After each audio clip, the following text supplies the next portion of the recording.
obviously they came in, hard to find motivation sometimes at this time of year, coming on the road, just jump, lead, start to finish, and just really complete. There's a few games you don't want to lose. And then, for our group, I mean, this is what we probably expected, game after game, and we haven't fully come together, but I thought the guys showed what we're made of.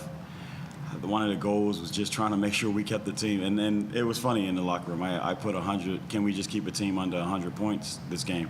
And they looked at me like it was kind of disrespectful to them, and I kind of laughed for a second because I said, look, I don't mean any disrespect, but I actually do mean to disrespect you, because we've given up 100 points the last 7 out of 8 games. So can we at least keep a team under 100 points? Because we may score 100. And they were. I heard Finn on the bench say they had 77 points at one point, and Finn was like, "Hey, let's keep them under 80." And the hell with it, KB, and it was cool because it was a funny gesture, but that's where we feel, man. If we could have defended a lot of the games that we lost, a lot of those close games that we lost, we'd probably be in a different situation right now. I suppose there is a bit of, like you said, worship put up along the way, but if there is a time where a group could turn it up now or really perform poorly, just really, close on it. Obviously haven't done that. Yeah, we haven't, and we lost a game. We got embarrassed when we played Melbourne at home. We went to Melbourne, put up a hard fight, lost in overtime. Adelaide game, we were down, we came back, put up a fight, and things just didn't go our way. But the one thing I have to give credit to our group is, I challenged them and I said, normally when you don't have a whole lot to play for, you're not in the finals, what type of person are you? You're a person that plays with pride, or you're a competitor that goes out there and fight every possession? What type of person are you? And our group, they all said that they said, there's no quitting us. No matter what game it is, no matter if we're not in the finals, we're going to come and fight. And that's all you want in your group, and I've seen some strange things happen. Sometimes you keep a group together, they win championships. I was a part of one of those groups, and I just feel like today, it all came together. Even the moments where we got stagnant on offense, they regrouped and picked it up. I still thought the Hawks had a chance to still, maybe mathematically make the playoffs, because with Brisbane losing today to Cairns, who knows? I mean, I don't know if Adelaide's going to win both of their games, and hopefully they, if they do win one, they make the finals, because they just kicked our butt. But it's been a long season.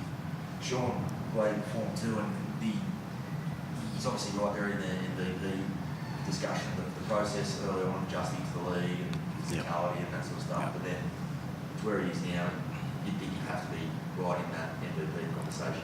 He's been the best player on our team, for the last, I don't know how long now. A lot of times in the beginning of the season he was in foul trouble, but one of the things I thought Sean did great today, he was just so locked in on the defensive end. He didn't commit the same fouls. He didn't make the same mistakes. He didn't get out of position. You tell him one thing, he started to really grasp what we were saying, and that's where, his growth over the season, on and off the court, has been phenomenal. And, I can't appreciate a guy probably more in watching him grow during the season. Everyone's seeing it now that he's staying out of foul trouble and stuff like that, but it was such a process to get that to happen. A lot of it was his growth as well. A lot of things happen on the court that, referees can't control, players can't control, but the one thing he was saying is that he could control his fouls, and that's where I thought he played great defensively tonight. You'd be the sort of guy you'd love to see in a Breakers uniform again next season? Any way possible. I'll do anything to keep Sean back, and because I just think that we'd be that much better keeping a lot of these guys back next season, because I've seen this. I've seen where a team had lost 9 games, and I came in 9 games in a row with the Breakers, 9 games in a row, and then we come back, won the last 6 out of 7 because the chemistry just fit. We had a lot of veterans.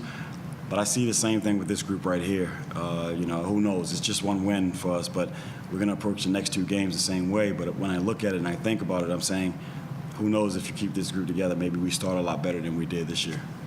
Is a performance like that more frustrating because you could have, I guess, played that way all season, or do you start looking towards next season and say, hey, we've got to put that behind us now and just try to launch into next season? I'll be honest, it just feels good to win.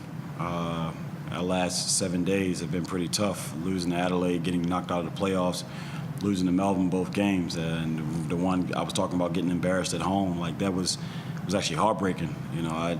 set high expectations for myself, for our group, and to see how we performed tonight. I mean, yeah, you're right. Like if we could have been doing that for the last month, we'd maybe be in the top 4 teams. But I mean, it's promising. I would say that it's promising because just seeing how well they gelled tonight, even when things weren't going so well in quarters, how they bounced back, the things that we've been talking about for the last 2 months.